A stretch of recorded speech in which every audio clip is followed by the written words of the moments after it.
직장 내 갑질 주도한 대기업 부장. 신입사원이 창업주 손녀였는데 박태준 부장은 소리쳤다. 이게 무슨 짓이야. 회의실은 숨 막힐 듯한 정적에 휩싸였다. 직원들은 서로 눈치를 보며 아무 말도 하지 못했고 몇몇은 당황한 듯 시선을 바닥으로 돌렸다. 박태준의 손에 들린 서류는 이미 구겨질 대로 구겨져 있었고 그의 이매는 땀이 맺혀 있었다. 손이 떨렸다. 분노 때문인지 두려움 때문인지조차 알 수 없었다. 그러나 맞은편에 앉아있는 강소윤은 너무나 태연했고 왜 그렇게 흥분하세요? 그녀는 조용히 웃으며 서류 한 장을 넘겼다. 마치 이 모든 상황을 예상이라도 했다는 듯이 말이다. 박태준은 떨리는 손으로 서류를 내려다보았다. 그리고 거기에 적힌 이름을 보고 숨이 턱 막혔다. 강서윤. 하지만 그 옆에 적힌 이름이 더 큰 충격을 안겨주었다. 강진우. 그 순간 회의실 문이 열렸다. 천천히 걸어 들어오는 한 사람. 세월이 느껴지는 묵직한 발걸음과 위압적인 분위기. 모두가 자리에서 일어나 허리를 숙였다. 한성그룹 창업주 강진우 회장이었다. 박태준의 얼굴이 새하얗게 질렸고 손에서 힘이 빠졌다. 강진우 회장은 말없이 회의실 안을 둘러보았다. 그리고 잠시 침묵을 지키다 조용하지만 무게 있는 목소리로 입을 열었다. 오랜만이군, 박 부장. 박태준의 다리가 풀려 주저앉고 말았다. 시간은 1년 전으로 거슬러 올라간다. 강서윤은 긴장된 표정으로 거대한 한성그룹 본사 건물 앞에 섰다. 탈락과 번뇌 속에서 끝내 마침내 이루어낸 취업. 손바닥에 땀이 배어 나왔다. 이 순간을 위해 얼마나 많은 밤을 지새웠는지 모른다. 이제부터 시작이야. 서윤은 깊게 숨을 들이마시고 유리문을 밀었다. 로비는 예상했던 것보다 더 웅장했다. 천장까지 닿을 듯한 기둥과 대리석 바닥이 신입부터 압도적이었다. 인사팀에서 나온 직원이 서윤을 맞이하며 오리엔테이션 장소로 안내했고 오늘부터 우리 한성그룹의 일원이 된 것을 환영합니다. 인사팀장의 말에 서윤은 고개를 숙이며 겸손하게 미소 지었다. 하지만 마음속으로는 다른 생각이 흘렀다. 이 회사에 진짜 정체성을 아는 사람은 이 넓은 사무실에 아무도 없었기 때문이다. 오리엔테이션이 끝나고 서윤은 마케팅팀에 배치되었다. 첫날부터 업무에 열정을 보이며 적응하려 노력했다. 하지만 곧 이상한 분위기를 감지했다. 사람들이 자꾸 시계를 보며 불안해하는 듯했다.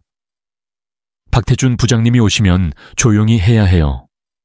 기분 나쁘시면 우리 모두 고생하니까.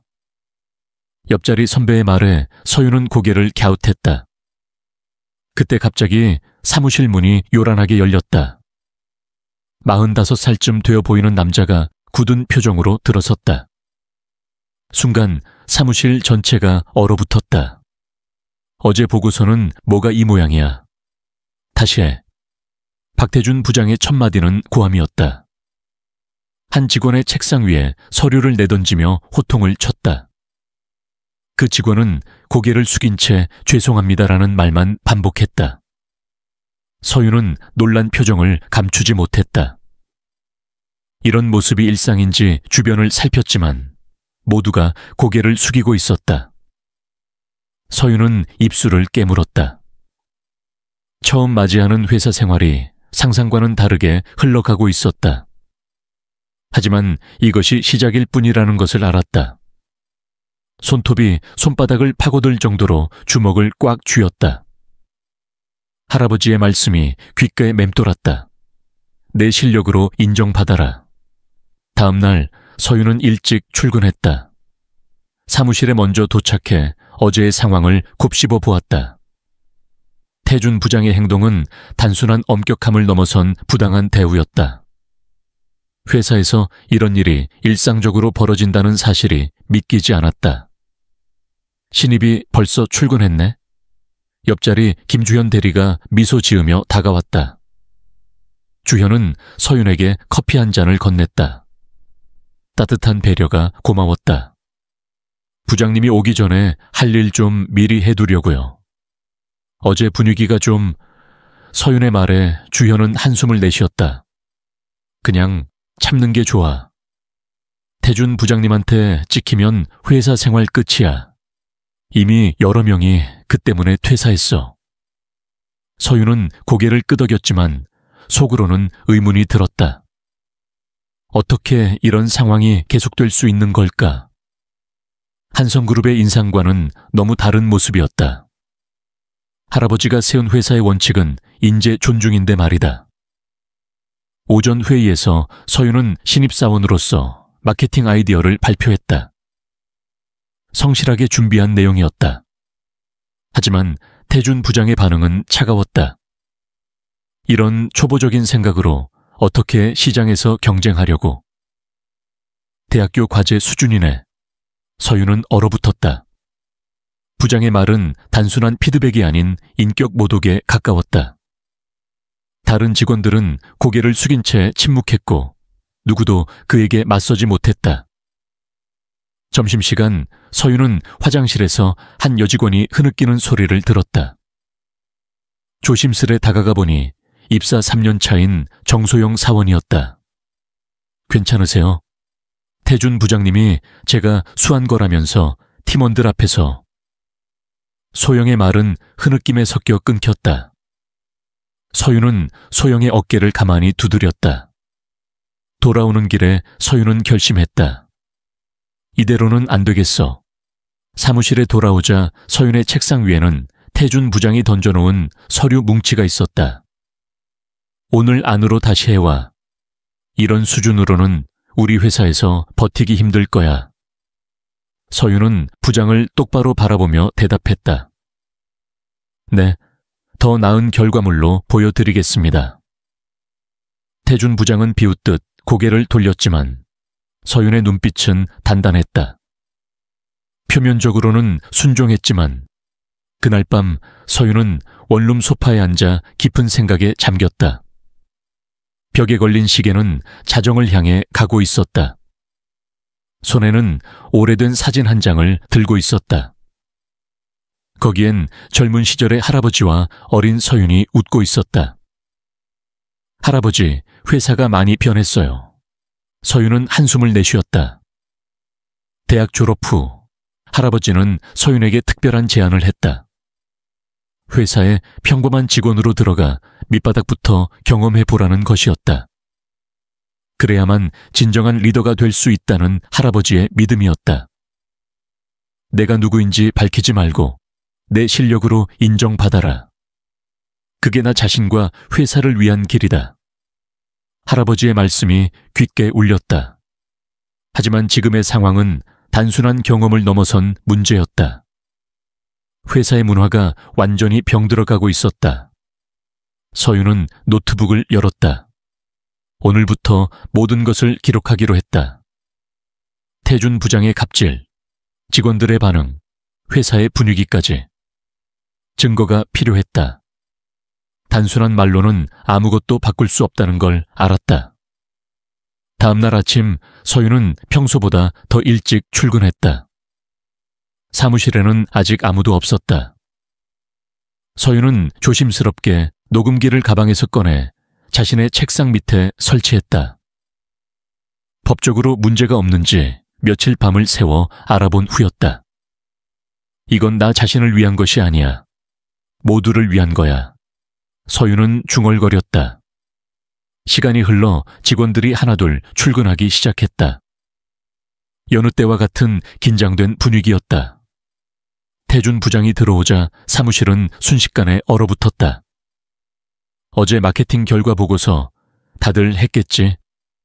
지난 분기 최악이야. 누구 책임지겠어? 태준 부장의 목소리는 차갑고 날카로웠다. 서윤은 대답하지 않았다. 그때 서윤이 조심스레 손을 들었다.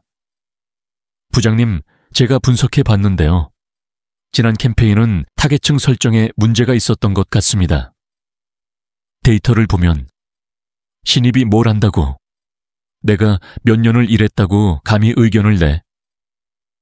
태준 부장은 서윤의 말을 자르며 소리쳤다. 하지만 서윤은 이번에는 물러서지 않았다. 데이터는 누구나 읽을 수 있습니다. 제가 분석한 내용을 한번 봐주시면 태준 부장은 서윤의 책상까지 다가와 서류를 집어 던졌다. 이런 쓸데없는 짓 하지 말고 내일이나 제대로 해. 이런 것도 못하면 회사 그만두는 게 낫겠어. 서윤은 고개를 숙였지만 마음속으로는 단단한 결심을 했다. 이 모든 순간이 녹음되고 있었으니까. 첫 번째 증거를 확보한 순간이었다. 일주일이 지났다. 서윤의 노트북에는 태준 부장의 갑질 증거가 하나둘 쌓이기 시작했다. 녹음 파일, 이메일 캡처, 사내 메신저 대화까지 모든 것을 체계적으로 정리하고 있었다. 서윤은 동료들과도 조금씩 가까워지고 있었다. 특히 같은 팀의 소영과 점심시간마다 함께하며 이야기를 나누었다. 오늘도 두 사람은 회사 근처 작은 식당에 앉아 있었다. 소영 씨, 혹시 태준 부장님이 예전부터 저렇게 하셨어요? 서윤이 조심스럽게 물었다. 소영은 잠시 망설이다 고개를 끄덕였다. 입사한 지 3년 됐는데 계속 그랬어. 처음엔 참을만 했는데 점점 심해지더라고. 소영의 목소리가 작아졌다. 서윤은 더 깊이 알아야 했다. 혹시 왜 아무도 문제 제기를 안 하는 건지 알아요? 이건 명백한 직장 내 괴롭힘 아닌가요? 김용호 이사님하고 대학 선후배 사이라서 완전히 끈이 있어. 몇 번 신고가 들어갔다가도 다 묻혔어. 서윤은 눈썹을 찌푸렸다. 이런 내부 연결망이 있었군. 하나씩 퍼즐이 맞춰지는 느낌이었다. 그런데 왜 이렇게 물어보는 거야? 설마 소영이 걱정스러운 표정으로 물었다. 서윤은 살짝 웃으며 고개를 저었다. 아니에요. 그냥 궁금해서요. 걱정 마세요. 회사로 돌아온 서윤은 새로운 정보를 노트에 추가했다. 김용호 이사 이름을 동그라미 치고 화살표를 그렸다. 태준 부장이 어떻게 이런 행동을 계속할 수 있었는지 이해가 되기 시작했다. 오후 회의에서 태준 부장은 또다시 직원들에게 폭언을 퍼부었다. 서윤은 조용히 녹음기가 작동하는지 확인했다. 그러던 중 우연히 태준 부장과 김용호 이사가 복대서 대화하는 모습을 목격했다. 이번 납품업체 계약은 내가 말한 대로 했지? 네, 이사님. 걱정 마세요. 다 처리했습니다. 두 사람의 수상한 대화에 서윤은 귀를 기울였다. 뭔가 더 큰 문제가 있는 것 같았다. 서윤은 회사 시스템에 접속해 납품업체 관련 문서를 살펴보기로 했다. 접근 권한이 제한되어 있었지만 주연 대리에게 도움을 청하기로 마음먹었다. 주연 언니, 혹시 납품업체 관련 자료 좀 볼 수 있을까요? 제가 분석을 맡게 됐거든요. 주연은 잠시 망설이다 서윤을 도와주었다. 파일을 열어본 서윤은 중요한 사실을 발견했다. 최근 바뀐 납품업체는 시장가보다 훨씬 높은 가격으로 계약되어 있었다. 그리고 그 회사의 대표는 다름 아닌 김용호 이사의 사촌이었다. 이거였구나. 서윤의 눈이 빛났다. 더 깊이 파고들 필요가 있었다. 이것은 단순한 갑질을 넘어선 회사 비리였으니까. 서윤은 조용히 증거를 수집하며 계획을 다듬어 나갔다. 태준 부장과 용호 이사를 한꺼번에 무너뜨릴 방법을 찾아야 했다. 이틀 후 서윤은 퇴근 시간이 훌쩍 지나도록 사무실에 남아 있었다. 주변에 아무도 없는 틈을 타 회사의 내부 감사 시스템에 접근했다. 소영이 알려준 예전 직원의 아이디로 로그인할 수 있었다. 화면에는 지난 3년간의 납품 내역과 결제 서류가 나타났다. 역시 그랬어. 서윤의 눈이 커졌다. 태준 부장이 담당한 계약들은 모두 시장가보다 20에서 30% 높은 금액으로 체결되어 있었다. 그리고 그 차액은 어디론가 빠져나간 흔적이 있었다. 서윤은 모든 증거를 캡처해 저장했다. 다음 날 아침 서윤은 익명의 이메일 계정을 만들었다. 그리고 준비해둔 증거 일부와 함께 내부 고발 메일을 회사 감사팀에 보냈다. 서윤은 메일을 보내고 깊게 숨을 들이마셨다. 이제 첫걸음이 시작된 것이다. 뭐야? 갑자기 회의실로 다 모이라고. 오전 11시, 갑작스러운 전체 회의 소집에 직원들이 술렁였다. 표정은 어두웠다. 회의실에 들어서자 감사팀장과 몇몇 임원들이 앉아 있었다. 최근 납품업체 선정과 관련한 내부 제보가 있었습니다. 감사팀장의 말에 태준 부장의 얼굴이 창백해졌다. 서윤은 표정을 감추며 조용히 앉아 있었다. 회의는 긴장된 분위기 속에서 진행되었다. 감사팀은 당분간 관련 서류를 전면 조사하겠다고 발표했다. 회의가 끝나고 사무실로 돌아오는 길, 태준 부장은 분노에 차 있었다. 누구야? 누가 이런 짓을 한 거야? 아무도 대답하지 않았다. 서윤은 고개를 숙인 채 자리로 돌아갔다. 하지만 태준 부장은 서윤을 노려보았다. 너 혹시? 내가 한 짓 아니야? 서윤은 당황한 척 고개를 들었다. 저요? 제가 뭘 어떻게 해요? 저는 신입이라 그런 정보에 접근할 권한도 없는데요. 태준 부장은 의심스러운 눈빛으로 서윤을 쳐다보았지만 더 말하지 않았다. 주변의 시선이 서윤에게 쏠렸다. 소영이 걱정스러운 표정으로 서윤을 바라보았다. 점심시간, 소영이 서윤에게 다가왔다. 혹시 네가 한 거야? 서윤은 잠시 망설이다 작게 고개를 끄덕였다. 증거가 있어. 소영 씨도 알잖아. 이건 잘못된 일이라는 걸. 소영은 놀란 표정으로 서윤을 바라보았다. 미쳤어. 너 위험해. 태준 부장이 가만히 있을 리 없어. 서윤은 결연한 표정으로 대답했다. 걱정 마. 이제 시작일 뿐이야. 내가 이 회사를 바로잡을 거야. 소영은 서윤의 결심에 찬 눈빛의 말문이 막혔다. 그리고 잠시 후 작게 말했다.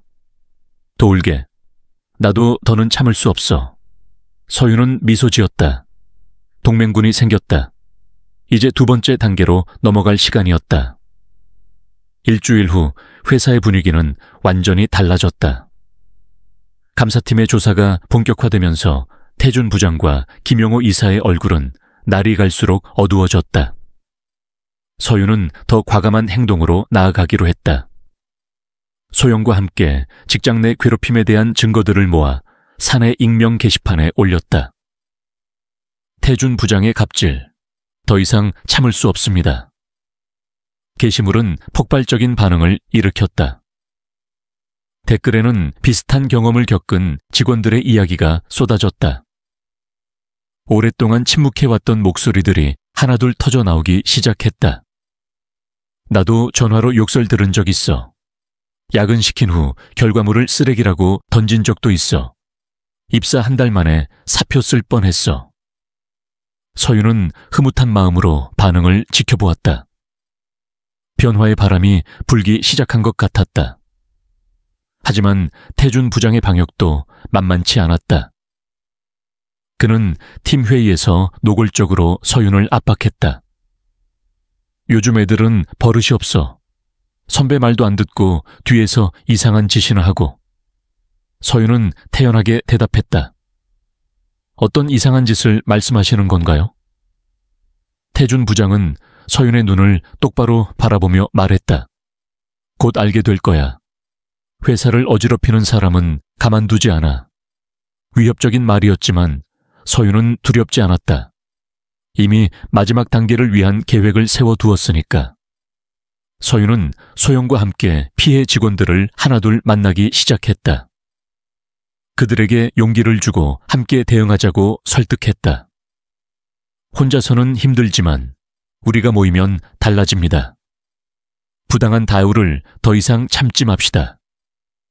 처음에는 두려움에 망설이던 직원들도 서서히 마음을 열었다. 특히 태준 부장 때문에 퇴사했던 전 직원들까지 연락이 닿으면서 증언은 더욱 풍부해졌다. 그리고 마침내 결정적인 순간이 찾아왔다. 감사팀의 조사 결과가 나온 날이었다. 태준 부장과 김영호 이사는 본사 대회의실로 호출되었다. 서윤도 증인으로 불려갔다. 회의실에는 무거운 공기가 감돌았다. 감사팀장이 조사 결과를 발표했다. 납품업체 선정 과정에서 심각한 규정 위반이 발견되었습니다. 또한 직장 내 괴롭힘 사례도 다수 확인되었습니다. 태준 부장은 발끈했다. 음모야. 누군가 나를 모함하고 있어. 그때 회의실 문이 열렸다. 모두의 시선이 문 쪽으로 향했다. 서윤의 심장이 빠르게 뛰었다. 문틈으로 보이는 실루엣은 너무나 익숙했다. 55세 노신사, 강진우 회장이 천천히 걸어 들어왔다. 회사의 창업주이자 서윤의 할아버지였다. 서윤은 숨을 멈췄다. 할아버지의 등장은 계획에 없던 일이었다. 회의실은 순식간에 얼어붙었다. 강진우 회장의 존재감은 압도적이었다. 오랫동안 경영 일선에서 물러나 있었지만 그의 눈빛은 여전히 날카로웠다. 서윤은 할아버지와 눈이 마주치자 작게 고개를 숙였다. 할아버지는 미세하게 고개를 끄덕이고는 회의실 앞쪽으로 걸어갔다. 회장님, 이렇게 직접 오시다니. 감사팀장이 놀란 목소리로 말했다. 강진우 회장은 천천히 고개를 끄덕였다. 우리 회사에 큰 흔들림이 있는 문제라면 내가 직접 나서야지. 계속해보게. 감사팀장은 다시 보고를 이어갔다. 태준 부장과 김영호 이사가 저지른 비리는 상상 이상이었다. 회사 자금 유용, 뒷거래, 그리고 직원들에 대한 갑질까지 모든 증거가 명백했다. 태준 부장은 창백한 얼굴로 자리에서 일어났다. 회장님, 이건 모두 오해입니다. 제가 회사를 위해 열심히 일한 건 모두가 알지 않습니까? 강진우 회장은 고요한 목소리로 대답했다. 열심히 일하는 것과 올바르게 일하는 것은 다르네. 내가 이 회사를 세울 때의 첫 번째 원칙이 무엇이었지? 모두가 침묵했다. 서윤은 그 답을 알고 있었다. 인재 존중, 정직한 경영. 할아버지가 항상 강조하던 말이었다. 태준 부장이 갑자기 서윤을 가리켰다. 이 신입이 모든 걸 조작했습니다. 회사를 혼란스럽게 만들려는 의도적인 행동이에요. 강진우 회장의 시선이 서윤에게 향했다. 서윤은 천천히 자리에서 일어났다. 이제 모든 것을 밝힐 때가 왔다고 느꼈다. 제가 조작한 것은 없습니다. 모든 증거는 사실이고 여기 계신 많은 직원들이 그 피해자입니다. 서윤의 목소리는 떨리지 않았다. 태준 부장은 비웃듯 말했다. 신입이 뭘 안다고? 넌 입사한 지 몇 개월 됐다고 이런 짓을. 강진우 회장이 손을 들어 태준 부장의 말을 끊었다. 내 손녀가 아니었어도 네 행동은 용납될 수 없었다. 태준 부장의 얼굴이 굳었다. 주변에서 놀라움의 탄성이 터져나왔다. 손녀? 서윤은 깊게 숨을 들이마시고 천천히 말했다. 저는 강서윤입니다. 한성그룹 창업주의 손녀죠. 회의실은 완전한 정적에 빠졌다. 태준 부장은 입을 벌린 채 서윤을 바라보았다. 그의 얼굴에는 공포와 충격이 교차했다. 말도 안 돼. 이럴 수가. 강진우 회장은 서윤을 바라보며 따뜻하게 미소 지었다. 내 손녀는 언제나 자신의 힘으로 문제를 해결하려고 노력하지.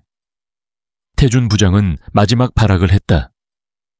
하지만 회장님, 이건 함정이에요.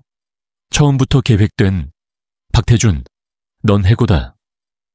강진우 회장의 목소리는 작았지만 그곳의 모든 사람들이 그 말의 무게를 느꼈다. 태준 부장은 믿을 수 없다는 표정으로 서윤을 바라보았다. 마지막 자존심마저 무너진 얼굴이었다. 경호팀이 들어와 그를 조용히 밖으로 안내했다. 김영호 이사 역시 같은 운명을 맞이했다. 회의실 문이 닫히고 무거운 침묵이 흘렀다. 강진우 회장은 천천히 일어나 회의실을 둘러보았다. 오늘 일은 우리 회사의 새로운 시작이 될 것입니다. 한성그룹은 처음 세웠던 원칙으로 돌아갈 겁니다. 인재를 존중하고 정직하게 경영하는 회사로 말이죠. 그의 목소리에는 단호함과 따뜻함이 공존했다. 직원들은 하나둘 자리를 떠났다. 서윤이 마지막으로 남았을 때 할아버지가 다가왔다. 잘했다, 서윤아. 단 3마디. 그 말에 서윤의 눈시울이 붉어졌다. 할아버지의 따뜻한 손이 서윤의 어깨를 토닥였다. 제가 너무 나선 걸까요? 회사에 혼란을 줬을지도 모르는데. 강진우 회장은 고개를 저었다. 때로는 바른 방향으로의 혼란이 필요하단다. 네가 용기 있게 나서지 않았다면 회사는 계속 잘못된 길을 갔을 거야. 서윤은 고개를 끄덕였다. 할아버지의 말씀은 언제나 지혜로웠다. 다음 날 회사는 완전히 다른 분위기였다. 직원들은 서윤을 보며 작게 고개를 숙였다. 존경의 표시였다. 소영이 뛰어와 서윤을 꼭 안았다. 강 회장님 손녀였다니. 왜 말 안 했어? 서윤은 웃으며 대답했다. 말하면 나 자신의 힘으로 문제를 해결할 수 없었을 거야. 모두의 도움이 필요했어. 소영은 눈을 동그랗게 뜨고 물었다. 그럼 이제 어떻게 되는 거야? 네가 회사를 물려받는 거야? 서윤은 미소 지었다. 아직은 아니야. 배울 게 많아. 진짜 리더가 되려면 밑바닥부터 모든 걸 알아야 하거든. 한 달 후 서윤은 할아버지의 부름을 받고 회장실로 향했다. 넓은 창문 앞에 서 있는 할아버지의 뒷모습이 보였다. 나이가 들어 어깨는 좁아졌지만 여전히 당당한 자세였다. 서윤아, 이리 오너라. 서윤이 다가가자 할아버지는 창밖을 가리켰다. 높은 빌딩들 사이로 한성그룹의 모든 계열사가 보였다. 내가 평생 일궈온 것들이다. 하지만 이제는 새로운 시대, 새로운 리더가 필요하지. 서윤은 말없이 고개를 끄덕였다. 할아버지가 서윤을 바라보며 말했다. 네가 회사를 이끌 날이 곧 올 거다. 준비되었나? 서윤은 결연한 표정으로 대답했다. 네, 할아버지. 이제 시작입니다. 강진우 회장은 만족스러운 미소를 지었다. 창밖으로 보이는 도시의 풍경 위로 석양이 물들고 있었다. 옛것이 가고 새것이 오는 자연스러운 순환의 모습처럼 서윤은 이제 진정한 후계자로서의 첫걸음을 내딛고 있었다. 회사의 미래가, 그리고 많은 사람들의 미래가 그녀의 손에 달려 있었다. 진짜 주인이 돌아왔고 이제 모든 것이 제자리를 찾아가기 시작했다.